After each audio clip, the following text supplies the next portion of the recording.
அஸ்ஸலாமு அலைக்கும் வரஹ்மத்துல்லாஹி வபரகாத்துஹு. இன்றைய தினம் 8ஆம் தேதி மார்ச் மாதம் 8ஆம் தேதி ஏப்ரல் மாதம் 2025. டிக்டாக்ல ஒரு வீடியோ ஒன்று கேட்கக்கூடிய சந்தர்ப்பம் கிடைச்சிது. என்னோட யூகே சேர்ந்த நஸ்ரீன் பிரதர் வலிமையாக விமர்சனம்னு சொன்னால் இவருடைய வீடியோ முன்னுக்கு இருக்குமென்றது எல்லாருக்கும் தெரிஞ்ச விஷயம். நான் என்னென்னு சொன்னால், இவருடைய வீடியோ போட்டது வந்து நான் இந்த இவருடைய பேரை வந்து மென்ஷன் பண்ணது நான் இந்த சகோதரரை விமர்சிக்கிறதுக்கு அல்ல. ஏன்னா இந்த சகோதரர் நான் நேரில் சந்திச்சும் இல்லை, ஒன்றும் இல்லை, எந்த விதமான கோவத்தாகவும் இல்லை. ஆனால் நான் ஒரு மார்க்கத்தை படித்தவன் அடிப்படையில் எனக்கு ஒரு பொறுப்பு இருக்குது இது சம்மந்தமாக கொஞ்சம் சொல்கிறதுக்கு. என்னென்ன பிரதர், இப்போ ஏன்னா உங்கள்கிட்ட நான் இது நேரடியாக தான் சொல்லணும். ஆனாலும் ஏன்னா நீங்கள் சமூக வலைத்தளத்தில் அதை போடுறதுனால நான் என்ன செய்யணும்னு சொன்னால், அது சமூக வலைத்தளத்திலே சொல்ல வேண்டிய ஒரு நிர்பந்தம் ஏற்பட்டிக்கு. அதுக்கு நான் முதலாவது உங்கள்கிட்ட மன்னிப்பு கேட்டுக்கொள்கிறேன். முதலாவது ஒரு விஷயம், நான் உங்கள்கிட்ட ஒரு 3 கேள்வி கேட்குறேன். அந்த 3 கேள்விக்கு நீங்கள் இன்ஷா அல்லாஹ் பதில் சொல்லுங்கள். அல்லாஹ் ரஹ்மத் செய்யட்டும். ஏன்னா நான் ஒரு சகோதரனாக தான், ஒரு உடன் பிறந்த ஒரு சகோதரனாக நான் உங்கள்கிட்ட இந்த கேள்வி கேட்குறேன். முதலாவது, உங்கள்கிட்ட ஒரு சம்பவம் ஒன்று சொல்லிவிட்டு நான் கேட்குறேன். உமர் ரலியல்லாஹு அன்ஹு காலத்தில் ஒரு சம்பவம் நடக்குது. உமர் தான் அவங்கள்ட்ட ஒரு மெசேஜ் ஒன்று வருது, அமீருல் மோமினீனே, இந்த இடத்துல இந்த வயசாளி மது அருந்தி கொண்டிருக்கிறாருன்னு சொல்லி மெசேஜ் வருது. சரியா? இந்த மெசேஜை கேட்டது உமரதான கோபம் எப்படின்னு சொல்லி எங்களுக்கு தெரியும். ஷைத்தானும் இவரும் ஒப்போசிட்டான பாதையில், ஷைத்தானும் இவரும் நேர்கோட்டில் வரக்கூடிய நேரத்தில் இவரை கண்டதும் ஷைத்தான் ஒப்போசிட்டாக போகிறான்டா. அப்போ இவர்கிட்ட கோபம், இவர்கிட்ட தக்குவா எந்த அளவுக்கு இருக்கும்னு சொல்லி நாங்கள் யூகிச்சுக்கொள்ளணும். சரி தானே? அப்போ அப்படி இருக்கக்கூடிய நேரத்தில் உமரதான கோவிக்கிறாங்க. என்னடா அட்டே, நான் ஆட்சி செஞ்சுட்டு காலத்தில் நீ ஒரு சஹாபாக்களோட சுஹபத்தில், சஹாபாக்களோட மஜ்லிஸில் இருந்து கொண்டு நீ இந்த பாவத்தை செய்தியான்னு சொல்லிட்டு என்ன செஞ்சாங்க, உடனே எழுப்பி போனாங்க அவரோட வீட்டுக்கு. அதுவும் நபியை கண்ட அவர் சஹாபியா இல்லைன்னு சொல்லி தெரியல. ஆனால் அவர் வயசாளின்னு வரக்கூடிய நேரத்தில் ஒரு சஹாபி நபியை கண்டவராக தான் இருப்பார். அப்போ நபியை கண்ட ஒரு சஹாபி இப்படி நிலைமையிலேருந்து உமரதான கோபப்பட தானே வேணும். வைத்து இப்போ இந்த உமரதானோட கடமை ஒன்றிக்கு அவரை ஆட்சியில் ஈக்கக்கூடிய நேரத்தில் நடக்கக்கூடிய எல்லா விஷயத்துக்கும் அவர் பதில் சொல்லத்தானே வேணும். நலவு நடந்தாலும் அல்ல அவர்கிட்ட கேட்பான், கெடுதி நடந்தாலும் நல்லா கேட்பான். அப்போ இவர் என்ன செஞ்சார், பின்வாசலால் போய்த்து கணக்காக பிடிச்சார் கல்லனை. எப்படியா கல்லனை பிடிச்சாகணுமே. இன்றைக்கு போலீஸ்காரன் போய்த்து கேட்டால் சொல்லுவான், எப்படியாவது பிடிக்கணும், குற்றவாளியை பிடிச்சி நிப்பாட்டணும், அப்படி தானே? அது மாதிரி குற்றவாளியை பிடிக்கிறதுக்கு என்ன செஞ்சாங்க, பின்வாசலால் போனார். போய்த்து இங்கே வாங்க பார்ப்போம், இப்படி மது வருந்துறீங்க என்று சொல்லி கேட்கணுன்றது அந்த வயசாளி சொல்கிறாரு. மது அந்த போதையிலே அவர் சொல்கிறாரு, அமீருல் மோமினீனே, நான் செஞ்சது ஒரு தவறு பாப்பா, நீங்கள் 3 தவறு செஞ்சீங்க, அதை உங்களுக்கு தெரியுமான்னு கேட்டார். உமரல்லாஹ்வை பொறுத்த வகையில் அவர் எவ்வளோ பெரிய வீரனாக இருந்தேன்னு சொன்னாலும் கான வக்காஃபன் எந்தல் குர்ஆன்னு சொல்லிக்குது. நான் ஏன்னு சொன்னால், இந்த சம்பவத்தை சொல்லக்குள்ளே நான் நீண்டு கொண்டு போகும் இந்த ஆடியோ, எந்த அளவுக்கு நான் சுருக்கி சொல்கிறேன். ஆனால் சொல்ல வேண்டிய கட்டாயம் ஒன்று இருக்கு. அப்போ கான வக்காஃபன் இந்தல் குர்ஆன்டா, குர்ஆன்ட வார்த்தை வந்துன்னு சொன்னால் சிலண்டர் ஆகிடுவாங்க. அதுக்காக வாதம் புரிகிறது அந்த கதையெல்லாம் அவர் கதைக்க மாட்டான். எல்லாம் சொல்லிட்டானா சிலண்டர் ஆகிடுவாங்க, அப்படி சரண் அடைஞ்சிடுவாங்க. அப்போ உமரை தான் கேட்டாங்க, எனக்கு பாரு செய்கிற தவறு போதாதுக்கு என்ன நான் செஞ்சேன்னு கேட்கக்கூடிய நேரத்தில் சொன்னாங்க. அந்த வயசாளி சொன்னார், வீட்டுக்குள்ளே போகக்கூடிய நேரத்தில் சலாம் சொல்லி கொண்டு வரணும் தான் எல்லாம் சொன்னேன். நீங்கள் சலாம் சொல்லிட்டு வந்தீங்களா? சூரா நூறில் எல்லாம் சொல்கிறேன், வீட்டுக்குள்ளே போகக்கூடிய நேரத்தில் சலாம் சொல்லிட்டு எல்லாம் வர சொன்னான், நீங்கள் செய்யலை. ரைட், உமரை ஒருத்துக்கொண்டா இது குர்ஆன் ஆயத்தை சொல்லி தான் இவர் சொல்கிறாரு. அது எங்கே மது போதையில் நாங்கள் சொல்லிப்பேன், கேட்டு உனக்கு குடிச்சிக்கு நல்ல தலைக்கு தொண்டை வரக்கண்டு ஊற்றிட்டு நீ என்ன செஞ்ச, உனக்கு குர்ஆன் ஆயத்து வேறையான்னு சொல்லி ஒத்தச்சிப்போம். அப்படி தான் நடந்திக்கும். அப்போ உமரை தானே சொல்கிறாங்க, குர்ஆன் ஆயத்து ஓதக்கூடிய நேரத்தில் அவர் சரணடைகிறார். அப்போ ரெண்டாவது தவறு என்ன? ரெண்டாவது தவறு அல்லாஹ் சொல்கிறான், முன் வாசலால் வரத்தான் சொல்லிக்கலாம் வீட்டுக்கு. பின் வாசலில் வைத்து அது லேடிஸுக்குரியது, பெண்களுக்குரியது, அது மறைமுகமான விஷயம். நீங்கள் நேருக்கு நேராக ஃபேஸ் டு ஃபேஸ் என்ன செய்யணும், ஒரு வீட்டுக்குள்ளே நுழையணும். பின் வாசலால் வைத்து பிடிக்கிறது அதெல்லாம் சரி வராது. இது 2வது தவறு. சரி, 3வது என்ன? 3வது சொன்னார், அடுத்தவனை குறைய துருவி ஆறாதே. நான் மது வருந்துறது அது நானும் எல்லாம் பார்த்துக்கொள்கிறேன், நீங்கள் அதை தேட போனீங்க. நஸ்ரீன் பிரதர் விளங்குதா இந்த ஹதீஸ், இந்த சம்பவம் விளங்குதா உங்களுக்கு? நீங்கள் ஏன் தேட போனீங்க என்று சொல்லி மது போதையில் கேட்குறாரு யார்கிட்ட? நாட்டுடைய உலகத்தில் 2ல் 3ல் 2 ஆட்சி செஞ்ச ஒரு ஜனாதிபதிகிட்ட கேட்கக்கூடிய கேள்வி. ஸ்ரீலங்கன் பிரசிடென்ட் அனுரகுமார் டிசாயின்கிட்ட கேட்கவும் இல்லை, உங்களோட யூகே பிரசிடென்ட்டை கேட்கவும் இல்லை, டொனால்ட் ட்ரம்ப்கிட்ட கேட்கவும் இல்லை. கேட்குற 3ல் 2 ஆட்சி செஞ்ச ஒரு ஜனாதிபதிகிட்ட கேட்குற ஒரு பிரசிடென்ட், ஒரு மன்னர். அவர் என்ன செஞ்சாலும் யாரும் கேட்க பார்க்குறதுக்கு ஆள் இல்லை. அந்த டைம் ஐநா சபையோ எதுவும் இல்லை.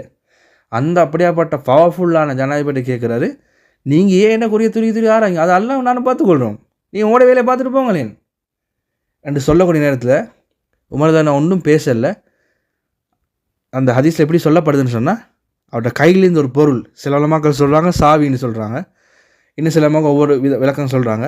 அது அப்படியே பல்லில் கடிச்சு கொண்டு எனக்கு நாசம் இந்த மாதிரி தேவதானா என்ற மாதிரி ஒரு நோக்கத்தில் பல்ல கடிச்சிட்டு அப்படியே வெளியே போனாங்க.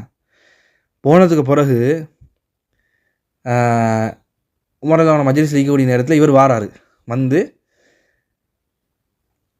வந்ததுக்கு பிறகு இந்த சஹாபி கூப்பிட்டு கேட்குறாரு, அந்த வயசாளி கூப்பிட்டு கேட்குறாரு, இங்கே பாருங்கள், நீ உன்னோட வீட்டில் அன்றைக்கி நடந்த சம்பவம் நான் யார்கிட்டையுமே சொல்லலை. என் அமைச்சர் மாட்ட சொல்லவும் இல்லை, இப்போ கேபினெட்டில் இருக்கக்கூடிய பொறுப்பான ஆட்கள்கிட்ட சொல்லவும் இல்லை, மஸ்ஜித் நிர்வாகிகள் இருக்கக்கூடிய சஹாபாக்கள்கிட்ட சொல்லவும் யார்கிட்டையுமே சொல்லலை, எனக்குள்ள மட்டும்தான் இருக்குன்னு சொல்லி அந்த வயசாளியை கூப்பிட்டு காதில் சொல்லக்கூடிய நேரத்தில் அந்த வயசாளி சொன்னாராம், அமீருல் முஃமினீனே, நானும் நீங்கள் உங்களை அன்றைக்கு எதிர்த்து பேசினேன் தானே, மது போதையில் எதிர்த்து பேசியது மது தெளிஞ்சதும் நான் அமீருல் முஃமினீன் இப்படி எதிர்த்து பேசினேனே, ஆனால் அவர் அல்லாஹ்க்காக என்னை ஒன்றுமே செய்யலையேன்னு சொல்லி நானும் நீங்கள் வந்துட்டு போனது இது வரைக்கும் நான் மதுவை தொட்டு கூட பார்க்கலன்னு சொல்லி சொன்னாங்க.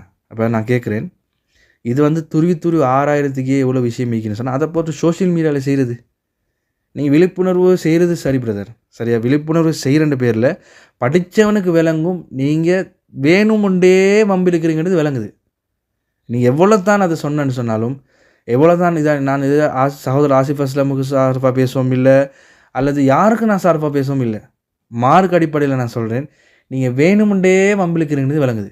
நான் உங்களுக்கு இதுக்கு முன்னாலே நான் சம்சம் ஃபவுண்டேஷன் விஷயமாக ஒரு பதிவு, நீங்கள் யூசுப் முஃப்தியை வம்பிழுத்தீங்க தானே, அந்த 2 விஷயத்தை பொய்யா சொல்லி மாட்டிக்கொண்டு MKK என்று சொல்லி சேனலில் எடுத்துன்னு சொல்லி சொன்னீங்க. அதுக்கப்புறம் 2வது ஒரு வீடியோவில் அடுத்தாண்டு போட்டிங்க. இல்லை அந்த பாடசாலையுடைய ஆசிரியருடையும் சகோதரர் ஃபர்சானுடைய வேண்டுகோளுக்கு என்னங்க போட்டுன்னு சொல்லி அதில் மாட்டிக்கொண்டீங்க. அந்த டைம்லேயே நான் வீடியோ பதிவு செஞ்சு சொன்னேன், நீங்கள் எதுலேருந்து நிகழ்ச்சி எடுத்தீங்கன்னு சொல்லி கேட்குற நேரத்தில் நான் சொன்ன விஷயம் என்னென்னு சொன்னால், உங்களுக்கு சொல்ல விஷயம் என்னென்னு சொன்னால், இந்த விஷயங்களை அதாவது பரகசியப்படுத்தாதீங்க, அடுத்தவனை குறை இதாக்காதீங்க. இப்போ நீங்கள் ஒருத்தரை விமர்சித்து வீடியோ போடுறீங்க, அதை விமர்சித்து வீடியோ போடக்கூடிய அந்த நேரத்தில் அவர் முஸல்லாலேருந்து தௌபா செஞ்சுப்பார். நாளைக்கு எல்லாம் அவங்களுக்கு தரக்கூடிய பனிஷ்மெண்ட் என்ன தெரியுமா? அந்த தவறை செய்ய வைக்காமல் மௌத்தாக்க மாட்டான். ஏன்னு சொன்னால், தவறு செய்கிறவங்களா இருந்தால் அதை வெளிக்கொண்டு வாரது அல்லாட பொறுப்பு. அதை வெளிக்கொண்டு வாரதும் அதை மறைச்சி மன்னிக்கிறதும் அல்லாவுடைய வேலை. அதை மறைச்சி அவன் நாடினா மறைச்சி மன்னிப்பான், அவன் நாடினா பரகசியப்படுத்துவான். அது எங்களை கையடிக்கலாம். ஆனால் இப்போ இன்றைக்கு இந்த வீடியோ ரெக்கார்டிங் பண்ணக்கூடிய நேரத்துலையும் கூட இந்த வீடியோ நான் சம்பூர்ணமாக இன்றைக்கு ரெக்கார்டிங் பண்ணி கொண்டிருக்கிற நேரத்தையும் கூட உங்களை கேவலப்படுத்தி ஒரு வீடியோ வந்தீங்க. நான் வேண்டாம் அதையும் மென்ஷன் பண்ண விரும்பலை. ஏன்னா நான் இவ்வளோ தூரம் மார்க்கம் பேசி நீங்கள் செய்கிற தவறை நான் செஞ்சேன்னு சொன்னால் எனக்கும் உங்களுக்கு வித்தியாசம் இல்லை போகும். அதனால் அந்த தவறு என்ன செய்யலை, நான் செய்யலை. தேவைன்னு சொன்னால் என்னை நம்பரை வேண்டாம் ஸ்க்ரீனில் நான் பதிவு செய்கிறேன். அப்படி இல்லைன்னு சொன்னால் எனக்கு நீங்கள் பதில் தாங்க, என்னோடய வீடியோ மென்ஷன் பண்ணி பதில் தாங்க, அந்த வீடியோ நான் உங்களுக்கு அட்டாச் பண்ணி அனுப்புகிறேன். நான் தயவு செஞ்சு ஒரு ஒரு உடன் பிறந்த சகோதரன் உங்கள்கிட்ட சொல்கிறேன், தயவு செஞ்சு சோஷியல் மீடியா அடுத்தவங்க குறைய பேசவே வாங்க. இந்த சம்பவம் உங்களுக்கு நல்லா என்ன செஞ்சிக்கும், ஒரு முன் உதாரணமாக அமைஞ்சிருக்கும். ஏன்னா நீங்கள் சொல்கிறீங்க என்னென்னா கல்லணை காட்டி கொடுக்கணும், அதாவது மதரசா பிள்ளையில் விற்கிறவனை காட்டி கொடுக்கணும், அது செய்யணும்னு செஞ்சு, ஆனால் அவங்க செய்கிறவங்க செஞ்சு கொண்டே தான் போகிறாங்க. அல்ஹம்துலில்லாஹ் மதரசாக்களில் இப்போ ரவுலத்துல்லாமா மதரசான்னு சொல்லி உங்களோட வாயில் திருண்டி பந்திக்கும். ரவுலத்துல்லா மாஷா நல்லா நடந்து தான் பைத்திட்டு அல்ஹம்துலில்லாஹ். அப்போ நான் இதை என்ன செய்யலைன்னு சொன்னால், நீங்கள் ஒருத்தர் திருடுறான்னு சொல்லி உங்களுக்கு 100க்கு 100 ஷுவராக நீங்கள் என்ன செய்யுங்கன்னு சொன்னால் சட்டத்துக்கு முன்னால் போய் நிறுத்துங்க. அதை விட்டுட்டு நீங்கள் சோஷியல் மீடியாவில் போட்டு எங்களையும் பாவத்தாளி ஆக்கி நீங்களும் பாவத்தாளி ஆகி நீங்களும் அல்லாவுடைய கோபத்துக்குள்ளே ஆகுறீங்க தானே, அது எந்தளவுக்கு நியாயம் பிரதர்?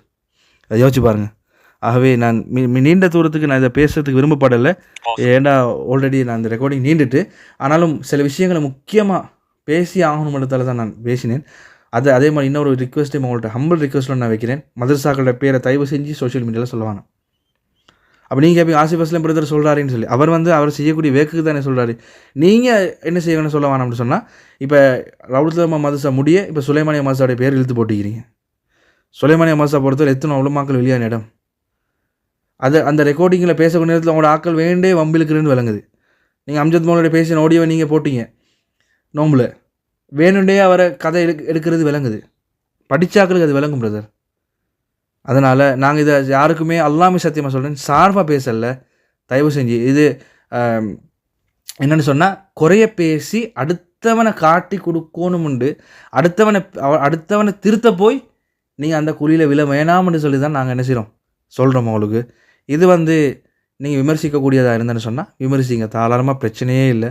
அல்ஹம்துலில்லாஹ் விமர்சிங்க. நான் சார்ஃப் இல்லாமல் மார்க் அடிப்படையில் தான் நான் என்ன செஞ்சுக்கிறேன். இந்த ஆடியோவை நான் இந்த மெசேஜை நான் உங்களுக்கு வைக்கிறேன். அதெல்லாம் இதை விமர்சிக்கிறதா இருந்தான்னு சொன்னால், இந்த ஹதீஸை நான் என்ன சொல்ல வரேன், உமரதான் ஹதீஸை தான் சொல்லிக்கிறேன். அது விமர்சித்து தான் நீங்கள் விமர்சித்ததாக தான் கருத்தப்படும். நான் குர்ஆன் ஹதீஸ் வச்சு தான் நான் பேசிக்கிறேன். அப்போ அதை நீங்கள் விமர்சிச்சுக்கோங்க. எனக்கு கருத்து விமர்சிக்கிறது எந்த விதமான பிரச்சனையும் இல்லை. ஏன்னா நான் குர்ஆன் ஹதீஸ் வச்சு தான் உங்களுக்கு சொல்லிக்கிறேன். தயவு செஞ்சு எங்களையும் பாவத்தாளியாகணும். உங்களோட சேனல் நாங்கள் ஃபாலோ பண்ணுறோம். நல்ல விஷயங்களை போடுங்க, விழிப்புணர்வு விஷயங்களை போடுங்க. ஆனால் அடுத்தவனை குறைய பேசி போட்டு எங்களை பாவத்தாளியாக வேணும். அல்லாஹ் மேலும் மேலும் பரக்கத் செய்யட்டும். ஜஸாக்குமுல்லாஹ் ஹைரன். அஸ்ஸலாமு அலைக்கும்.